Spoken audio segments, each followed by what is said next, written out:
and just put it on the sternum of your target. This is about the distance we want to start at. So we're just going to shoot straight up, use the tip of the knife, chamber to your ear, and shoot straight into the opponent's center line vision. The reason why we're following this center line part of the opponent's vision is the peripheral vision picks up motion and depth better than the center line vision does. It's actually harder for them to see an attack coming if it's coming straight down the center of the vision. So try and get the point of the knife traveling straight into the eyeball here. Sharp, quick exhale, be explosive, make sure the shot comes back just as fast as it goes out. Okay, so go ahead and just get a few of these in. Let me watch you. Nice, good. Nice. Okay, now one of the ways this will differ from the lessons that we've done on Instagram is normally on Instagram, I can't watch you guys, so I usually just train along with you.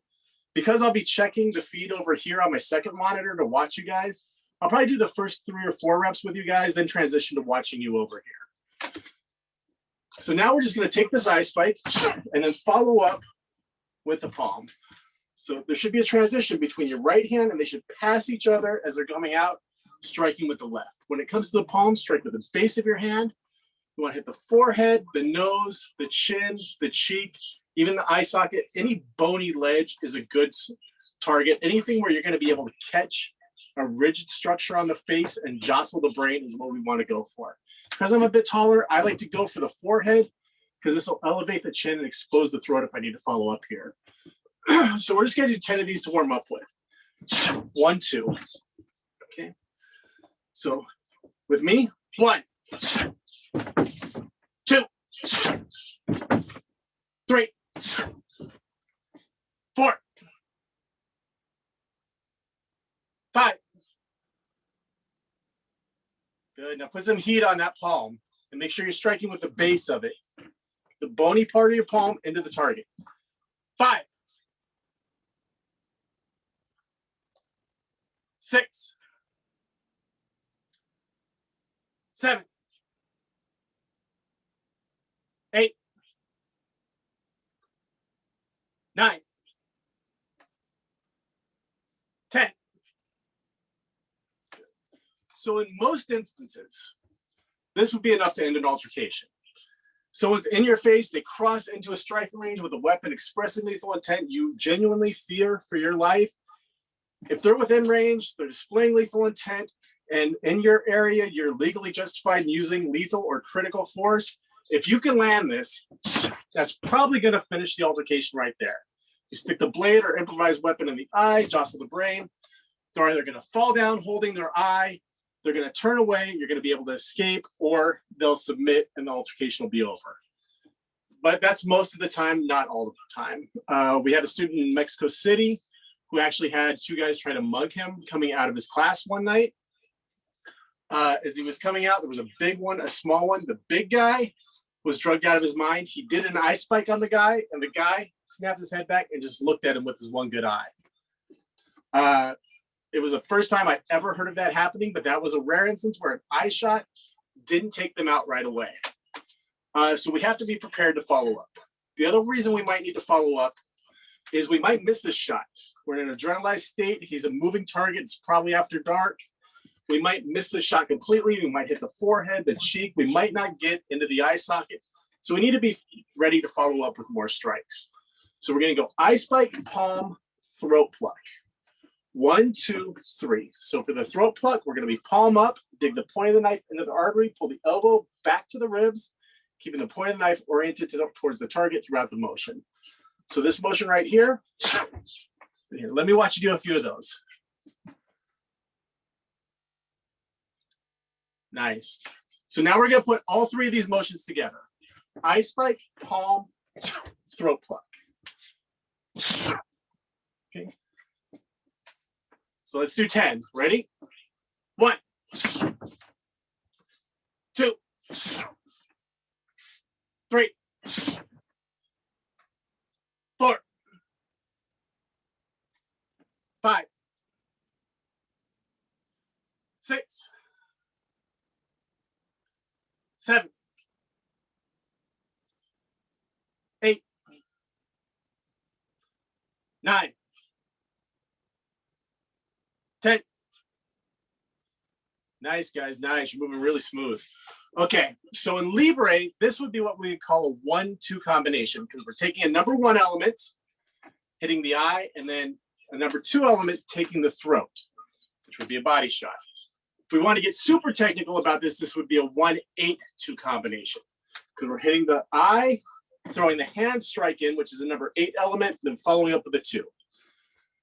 For simplicity, for this principle, we usually just shorten it to a 1-2 combination. So now we're going to start talking about some of the overarching principles of Libre so we can get into this. So as I said before, right now we're starting from about an arm's length from the opponent here. This in Libre is what we call the contact line.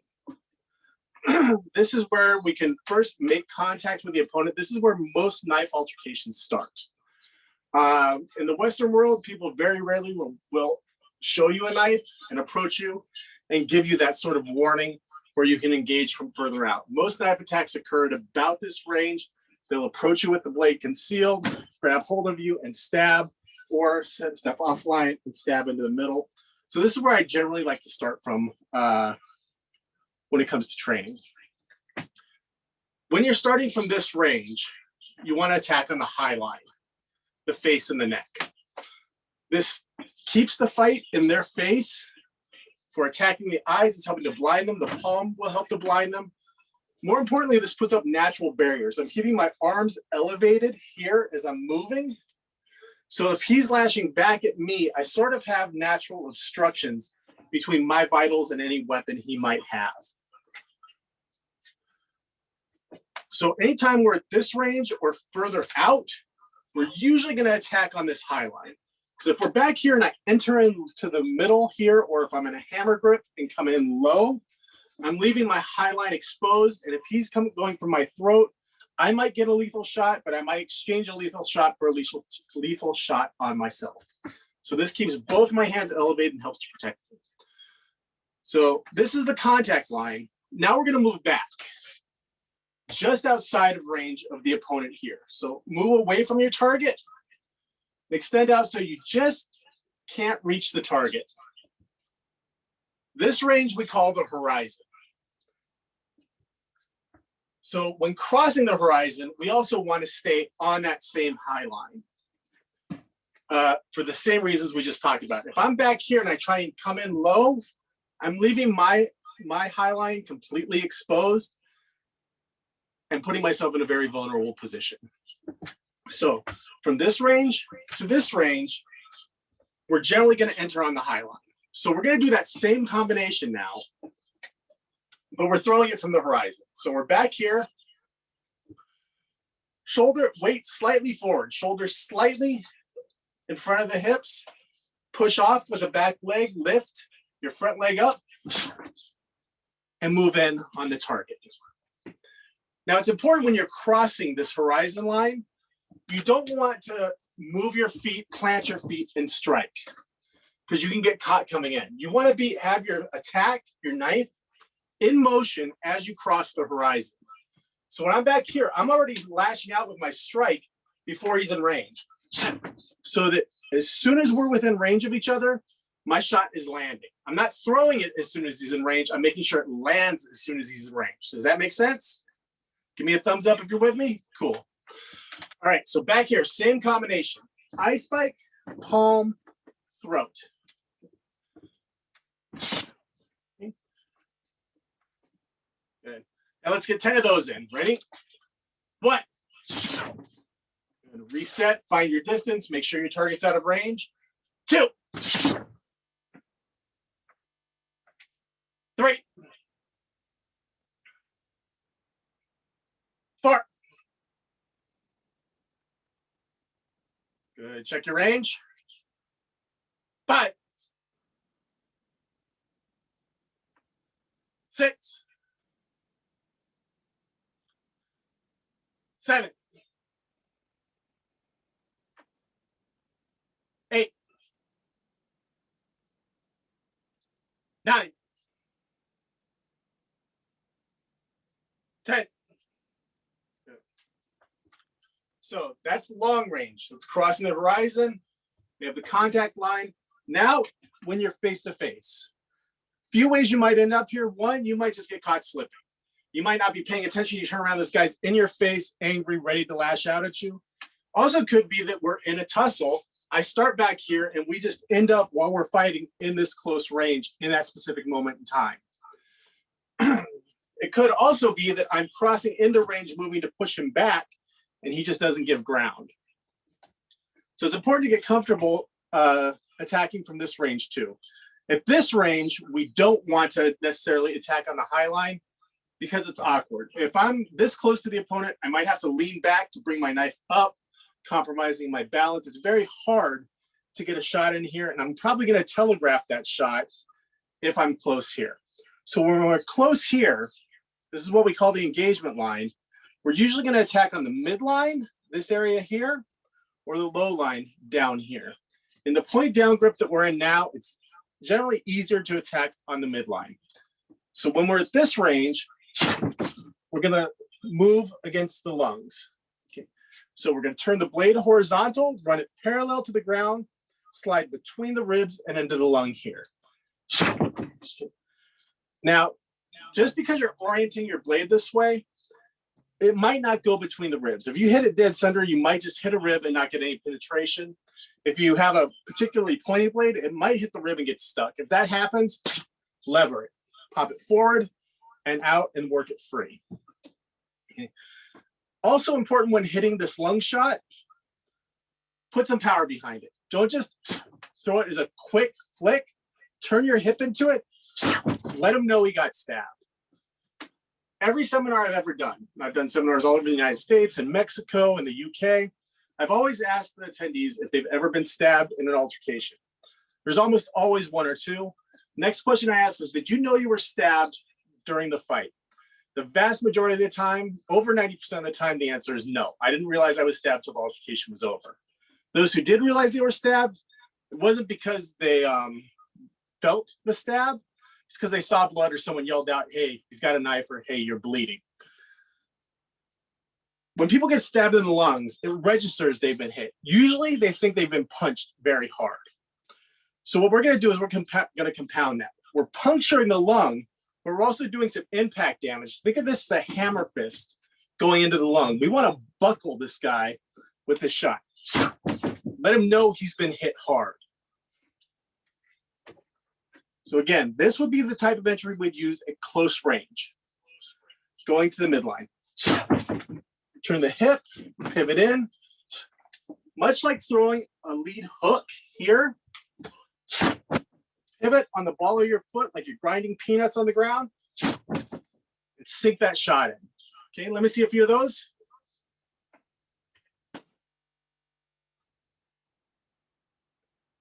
Nice, and same thing, make sure you snap this in fast, pull it back fast. Good. All right. So now, we're gonna work on moving through ranges now. So we're gonna start out doing the eye spike, palm, throat pluck combination, but we're gonna move in behind it and transition to a close range. Now, a few things could be happening in this instance. Could be that I expect him to give ground and he doesn't and I end up here. Could be that my feet just move faster than him and I end up here. In Libre, we generally will move forward when we're attacking to offset the opponent's balance, put them on their heels and get them staggering back.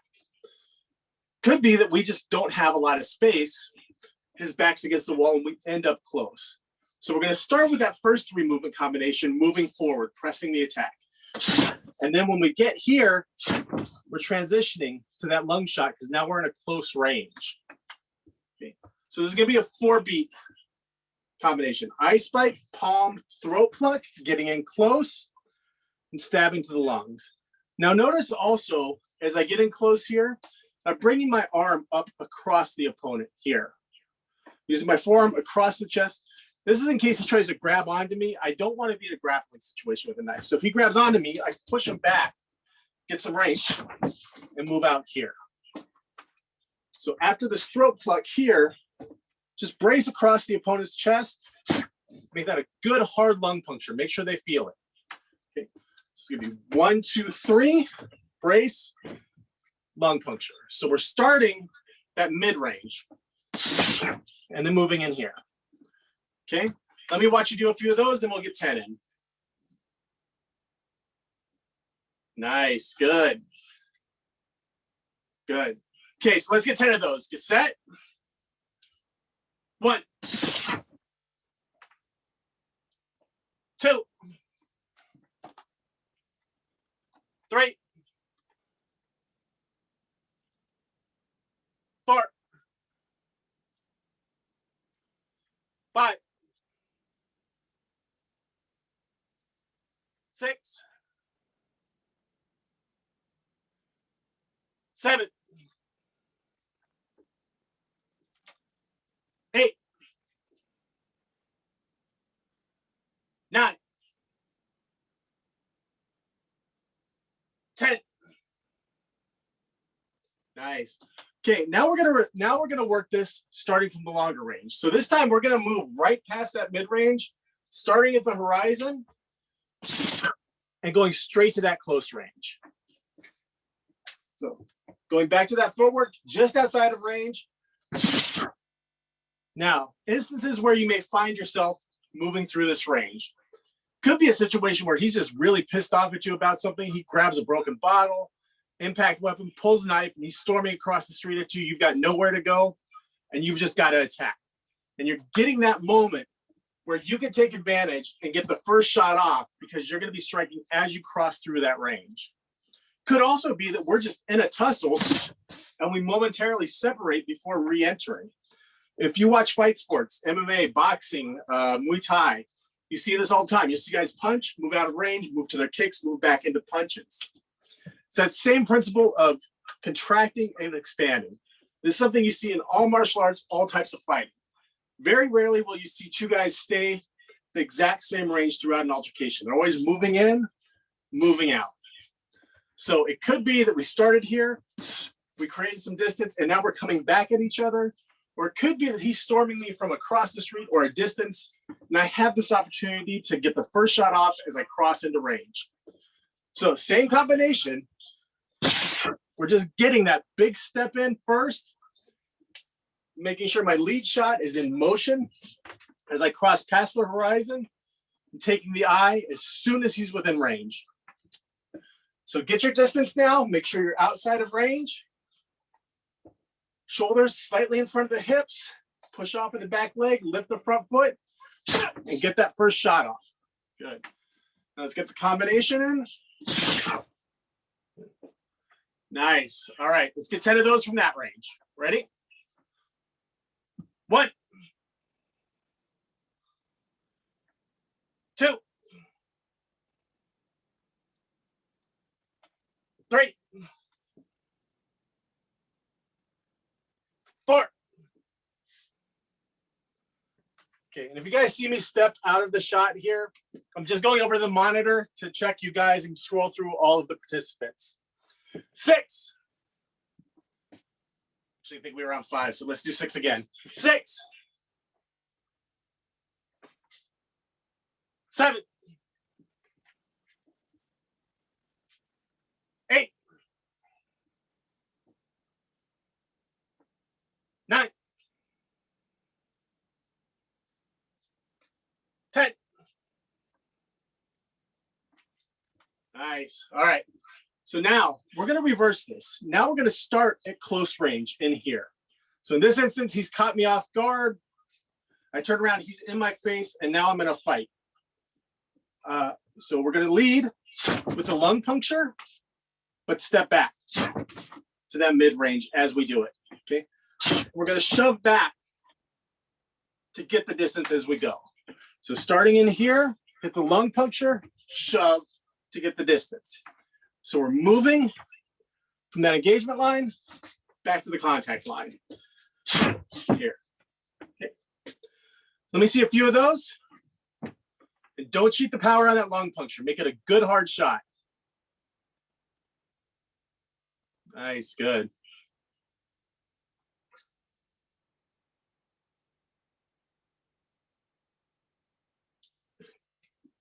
Now, work this lung puncture and take that eye shot as you move out.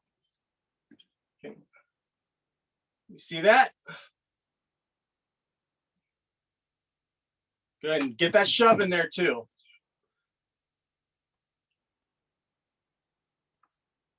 Good. All right. So this would be a 2-1 combination. The 2 elements, the body shot, the 1 element is the eye. So now when we step back into that mid-range with the eye shot, we're just going to finish with that same combination we started with. The eye, palm, throat pluck. So we're going to go lung puncture, shove, eye, palm, throat shot. Expanding the gap and moving back as we do so.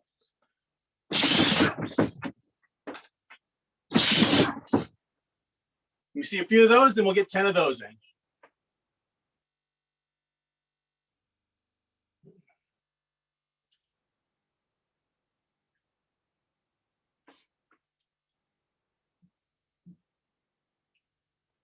Good. All right. So with me now. 1, 2, 3, 4, 5, 6, 7, 8, 9, 10. Good. All right. So a big part of Libre is being comfortable transitioning through these ranges, not just operating at one range, doing a drill from this range and stepping forward and doing another drill from this range. It's a matter of actually getting comfortable moving in and moving back out. Okay. Now, another option we have starting from this close range, rather than moving back, is to flank, to move to the side of the opponent.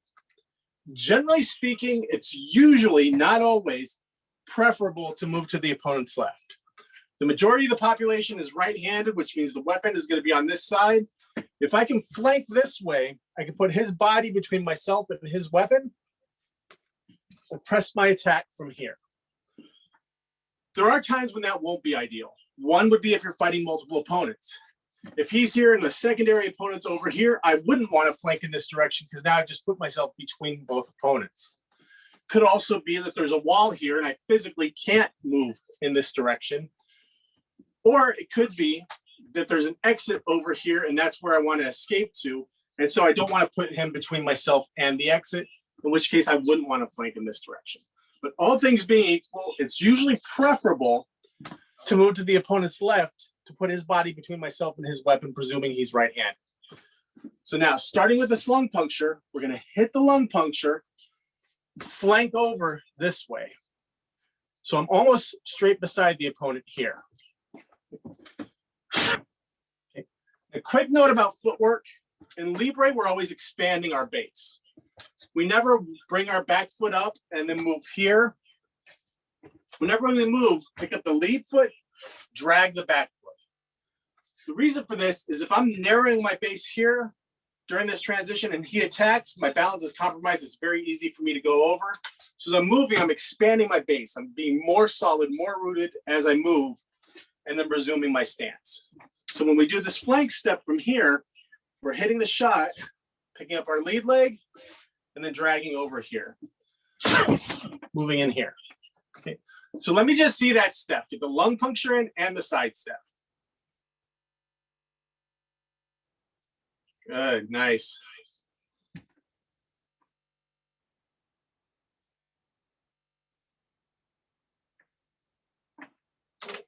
Right. So now following up, we're hitting this lung puncture, moving in this direction. Now we're going to go into the kidney here. You can see this. Right. So we're in here. He's in our face. Flank and get this shot in. 1, flank, kidney. Okay. Okay. See that? Good. Go ahead and let's get 10 of those in. Ready? 1, 2, 3, 4, 5,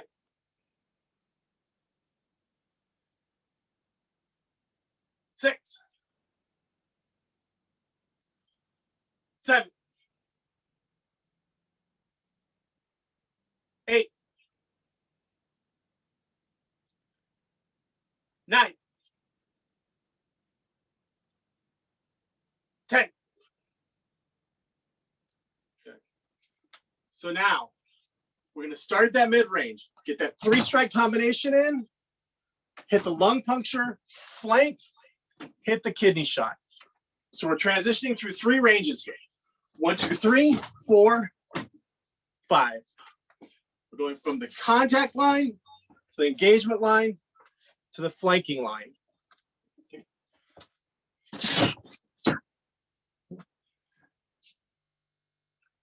Now, when you move through ranges like this very quickly and very fluidly, opponents generally aren't ready for this. Any of you guys who've done sports combat and have a lot of experience in it, whether it's boxing or Muay Thai or whatever, understand this.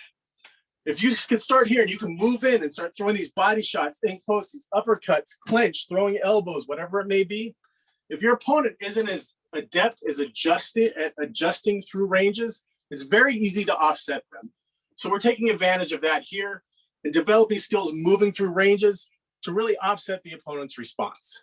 So that first 3-strike combination, eye spike, palm, throat pluck, move in, lung puncture, flank, kidney shot. You guys watch you do that a few times?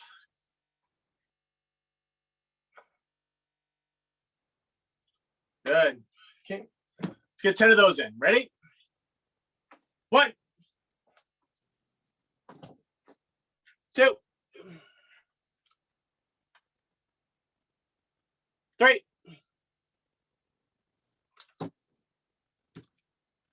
4, 5,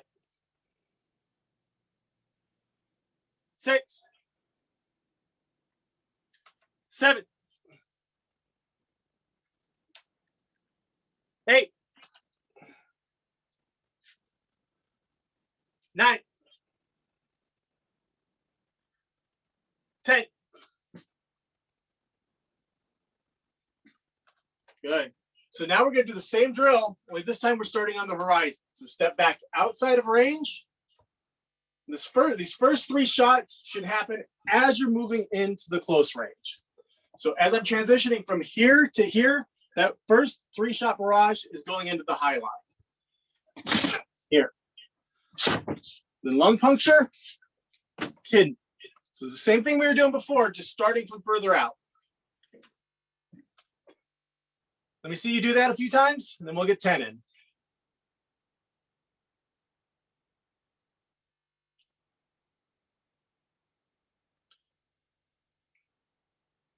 Good. All right. With me now. 1, 2, 3,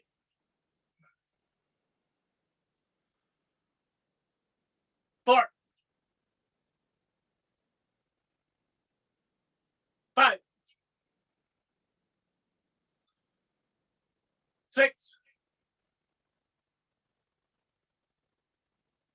7, 8, 9, 10. Nice, guys. Very nice. All right. 60-second break. Get some water if you need it. Catch your breath.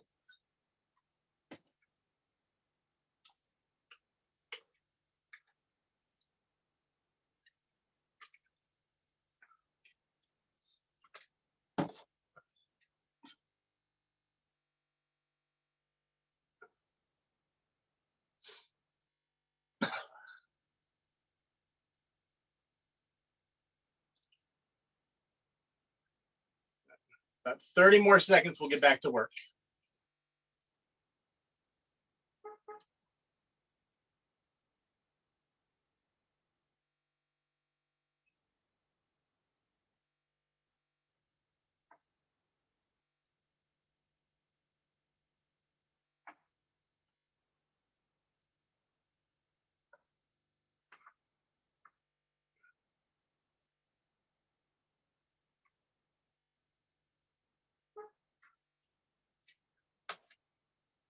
All right, back in front of your training tool.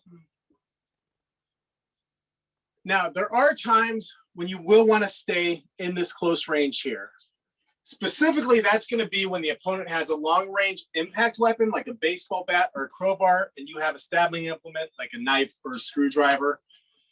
Because his weapon's maximum effectiveness is at this range. His weapon loses a lot of its effectiveness in here, while your weapon still retains its effectiveness. It's faster, it does more damage, it's easier to use at this range. So if you're going blade against impact weapon, this is where you want to be. Because this is where you can end the altercation quickly without worrying so much about the damage he can do to you. So now let's start at this range, assuming he has an impact weapon. So the first thing we're going to do is lead with that lung puncture. And then we're going to grab the back of the opponent's head here. So we don't just want to place our hand here. Make this a good concussive slap. Now there's an incidental strike you can do here. Don't get too focused on this, but you can bring the head into your shoulder here, sort of crush the nose.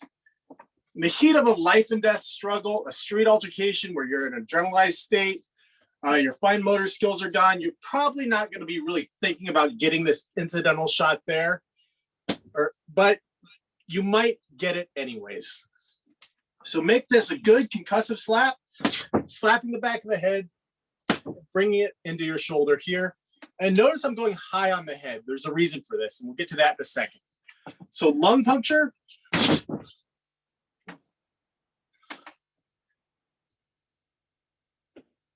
Good. Now, what we're doing with this is we're making sure he can't retreat. For those of you who've done mixed weapon sparring, whether it's staff against stick, stick against knife, double stick against double knife, whatever it may be, staff against sword, spear against sword, you know that it becomes a fight over who controls range. The person with the longer range weapon is usually retreating. The person with the shorter range weapon is usually trying to get past the long range weapon to get inside and do damage and keep the fight there. So the long range weapon wielder is usually retreating and circling. The short range weapon is usually cutting angles, trying to get inside. By attaching here, we're taking away his ability to retreat, but we could still do damage. I'll also mention here that you'll notice that I'm never throwing low backhand shots here. The reason why is even if I sink a shot like this, if my opponent smothers me, now my weapon is stuck between us and out of play. So I'm always bringing the weapon to the outside. That way, if the opponent moves in, my weapon is still in play and I can still use it. I will throw backhands on the high line here, because if my weapon's up here and he closes in, I can still bring it back and keep it in play. But once you bring this shot in here or in a hammer grip, if you slice across the stomach, even if you get this shot, if the range gets closed in, your weapon, if only momentarily, can be stuck between you. So getting this lung puncture, and grab the back of the head. Make this a good concussive slap. Let me see 10 of those. Ready? 1. Make sure you're getting high on the head. 2. 3. 4. 5. 6. 7. 8. 9. 10. So now we're in here. We're going to go into the brainstem or the base of the skull. A note about attacking this part of the head. You always want this to be your last shot. You want to make sure it's not a multiple opponent situation. Since this is a bony area, this is where the blade can get stuck. But it can also be an immediate fight ender.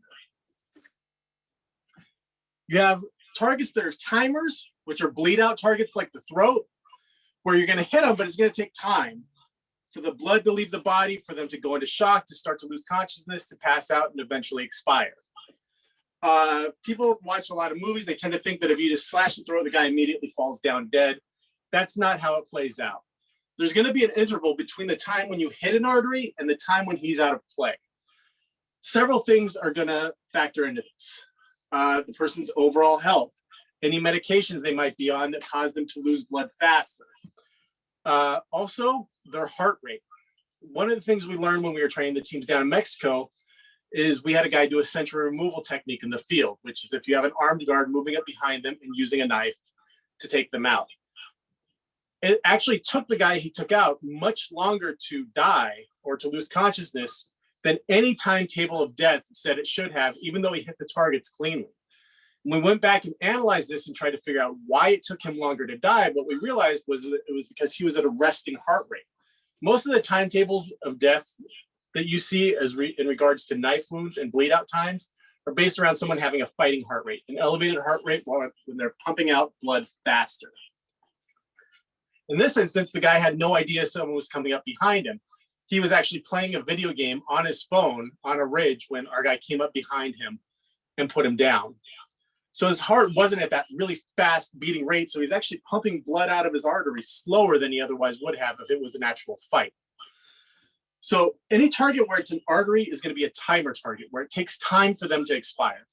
That's why when it comes to attacking arteries, I like to spread out the damage and hit multiple arteries. There's a carotid artery, brachial, femorals. If you're dealing with a larger knife, you have the aortic artery. You want to compound that damage, get them bleeding out of multiple places so they lose consciousness faster. Then you have targets that are like a switch. You hit them and they go down immediately. The heart is one of those. Unfortunately, the heart is a hard target to hit with a small knife because there's this bony area all around it. It's buried deep in the body. It's hard to get the right angle to hit the heart with a knife.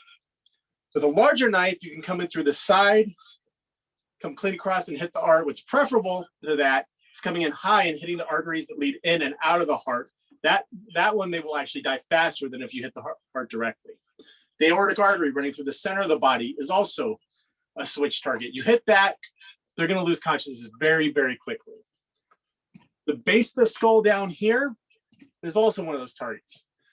They could cause immediate death, could cause paralysis, they could go into convulsions, they could start experiencing tremors, but it's going to be over right away. The drawback to this target is because it's a bony area, the blade can get stuck. And for those of you who are new to working with me, I know I talk about all this stuff in a very casual way. Please understand this is what I do for a living. I say it all the time. So it's not that I don't understand how gory this stuff is. It's just something that I discuss a lot. So I know it sometimes comes across as very casual. But going back to this bony target, the blade can get stuck. Even if you hit this target and put him out of commission, if there's a secondary opponent, you don't want to be trying to break this knife free to engage the secondary opponent. If you know it's one opponent situation and you know that if you hit this shot, the fight's over, yes, take that in the altercation quick and you're done. So make this lung puncture, a good hard lung puncture like throwing a lead hook that we discussed.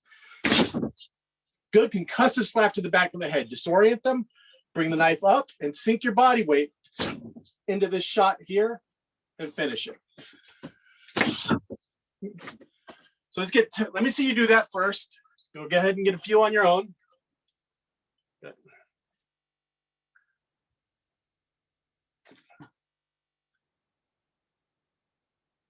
Nice. All right, now let's get 10 of those in. Ready? 1, 2,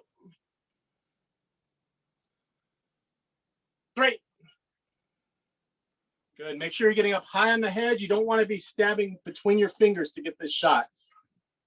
4, 5, 6, 7, 8, 9, 10, Good. So that's starting in an ideal situation. You have a small bladed or pointed weapon. He has an impact weapon, and you're within the range you need to be to effectively use it. He's at the worst range he could be at. Most situations, we're not going to have that luxury. At least we shouldn't plan on that luxury. So now let's just move back to that mid-range. Okay. So now we're going to open up with that first combination we did, the eye spike, palm, throat pluck, lung puncture. Okay.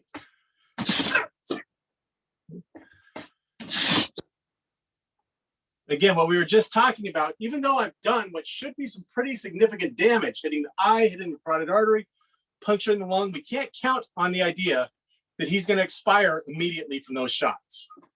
We can't even count on the fact that we hit all those targets. I may have gone in for this eye shot and missed. This shot might have glanced. I might have hit his collarbone here. I might have hit his arm when I go to this lung puncture. So I might not have done any critical damage on this. Or I could have hit all of them or anything in between.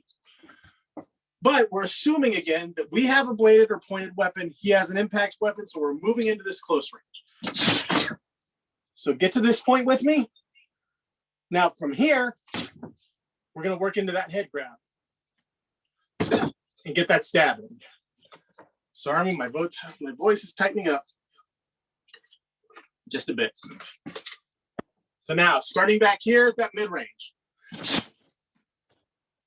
working through. As important as you do this, visualize. He has an impact weapon. I have my bladed weapon. He's at this range. I know my goal is to get in close and stay here and keep him from retreating and finish it fast while I'm in this range. But I don't just want to leap in on him and grab on here. I want to do damage and put him on the defensive to make sure that he can't adjust his strategy. I want him to think about the shots that are coming at him as I cross into this range. So go ahead and do that a few times slow and let me watch you.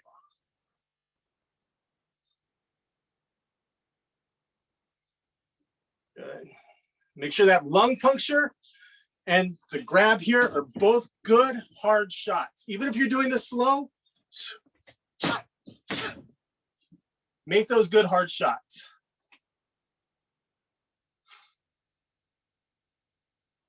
Good. Few more slow. Let me watch you.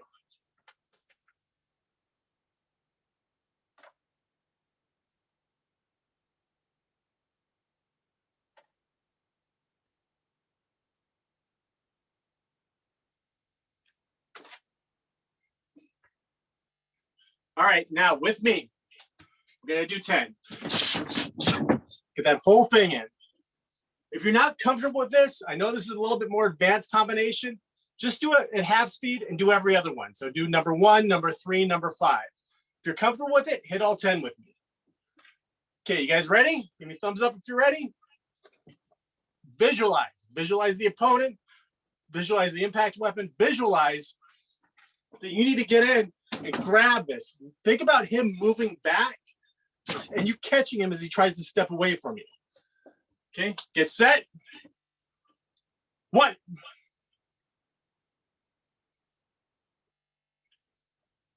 2.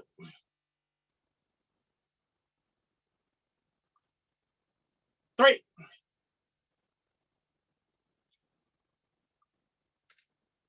4.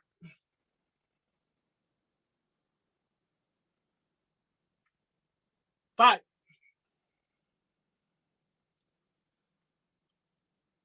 6.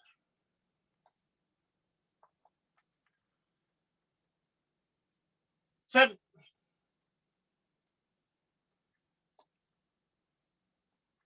8.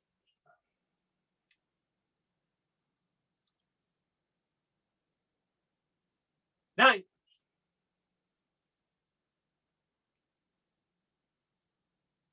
10. Okay, so that would be a situation where it starts in a position where you can use your weapon effectively, he can use his weapon effectively, and you're moving close to negate the effectiveness of his weapon. Now we're going to start at the worst position we could start in this, which would be at the horizon, at that long range. Right now, I can't hit him at all, and he could swing on me and do damage. This is where I don't want to be. This is where you have to drill your footwork and get fast feet underneath you. So move back to this range. We're going to do the same combination, just starting at this long range now. Getting in tight here, grabbing, getting that shot in. So move back, start outside of range. Make sure you can't hit the target back here. Keep yourself honest. Now, remembering, weight slightly forward, push off with the back leg, lift your lead leg up, and move right into that close range with that opening shot. Make sure you come in fire. Here, grab the head, take the brainstem. And again, visualize, have it in your mind. We're in a bad situation. There's an angry, drugged out motherfucker with a baseball bat. He's screaming at you that he's going to bash your brains in. Maybe it's a road rage situation. Maybe he thinks you're messing around with his wife. Maybe it's a domestic situation. Whatever it might be in your head, have it in your mind. This guy isn't a static target. He's storming towards you. He's moving towards you. You're catching him off guard by leaping into him and attacking him right off the bat. Visualize the impact weapon. Visualize the ranges changing as you do this. Do a few on your own at this range. Half speed, let me watch your mechanics.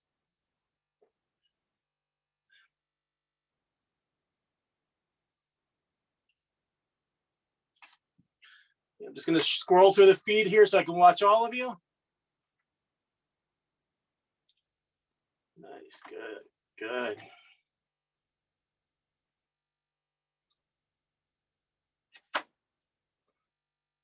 All right, cool. All right, now let's get 10. Move back, check your range, keep yourself honest. Ready? 1.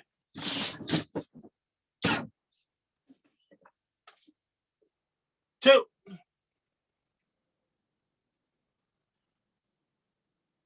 3.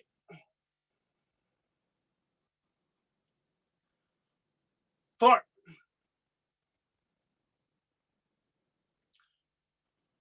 5.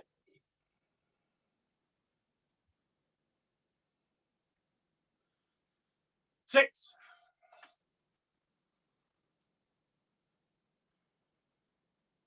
7.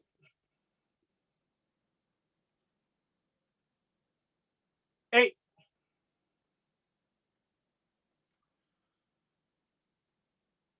9. 10.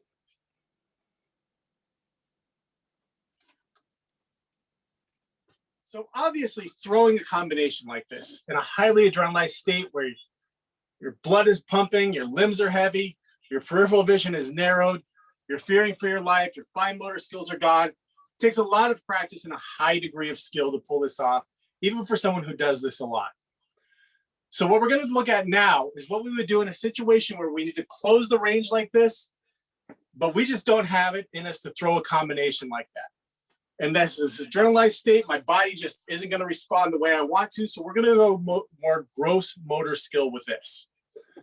So what we're going to do is we're going to use what's called a G shove. Stack your arms one on top of the other, both fists balled up. You can look through the gap in your arms here or look over the top. This is a defensive position that it's been utilized by some of the world's best boxers. Archie Moore was very good with this. He called it cross-arm defense. Joe Frazier used this against Ali, and he was pretty effective with it. You also see this position in some 52 blocks systems. So the idea is we're covering up, our arms are covering all the knockout points around our neck, our jaw, our temples. Here, we're just shelling up to get inside. And we're ramming into the opponent. So our blade is here. Sorry, let me get in front of the camera. I want to try to stick it into this artery. Now, I may or may not get that, but ideally, when I impact, I want the blade to be going into that artery. That's a bonus.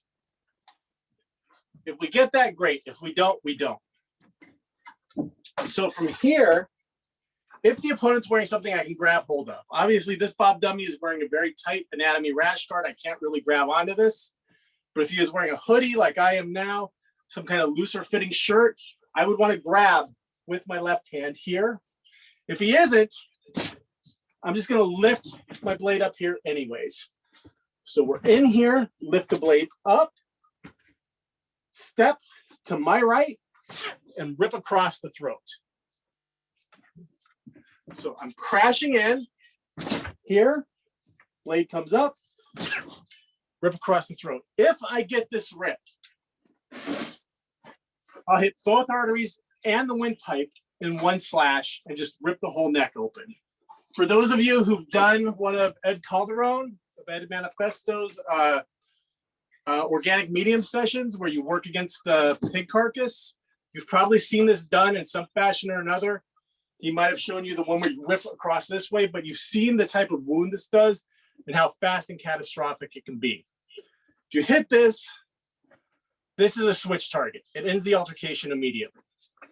So starting at that mid-range now, cover, get inside, lift the blade up, step to your right, and rip across the throat. So again, this is the gross motor skills application. All right, let me see you do a few of those on your own. Good. All right, let's get 10 of these in.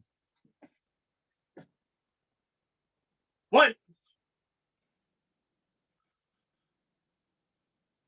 2, 3, 4, 5, 6. Now, last 4, move back to that horizon line. So this time we're starting at a distance and really leaping in and covering some range to get in close with this. Okay, so move back now. We're gonna do the last 4 here. 6,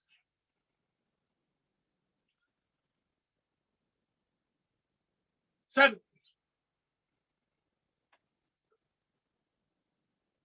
8,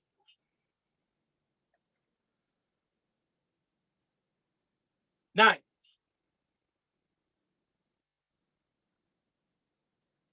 10.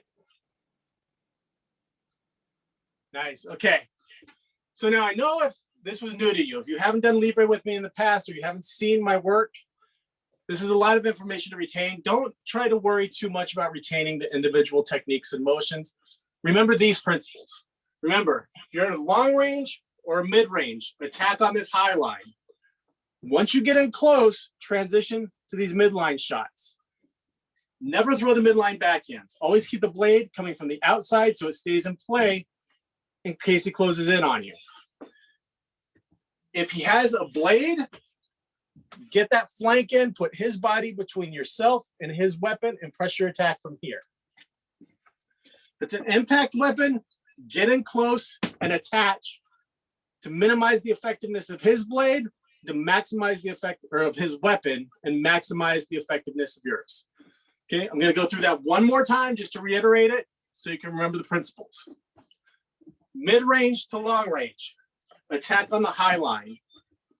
Once you get in this close range, move to the midline. If you're going midline, start here, step back and go to the high line. Once you get in close, take this midline. If he has a blade himself or any kind of stabbing or slashing implement, flank. Put his body between yourself and his weapon, presuming he's right-handed. If he has an impact weapon, move in, get in close, and attach. So you can use your weapon effectively, minimize the effectiveness of his impact weapon. If you take nothing else from this, don't worry about remembering the individual motions or techniques.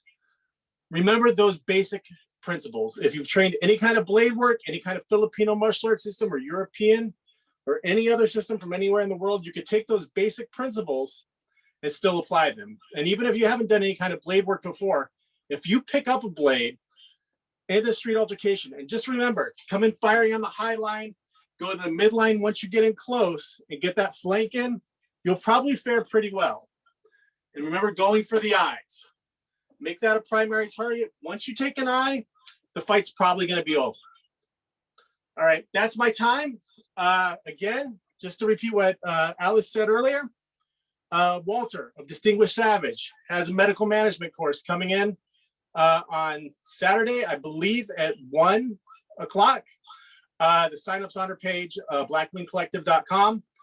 If you enjoyed this and you haven't liked Black Wing Collective's page on Instagram, please go like it now while it's fresh in your mind. Alice worked very hard to put this together.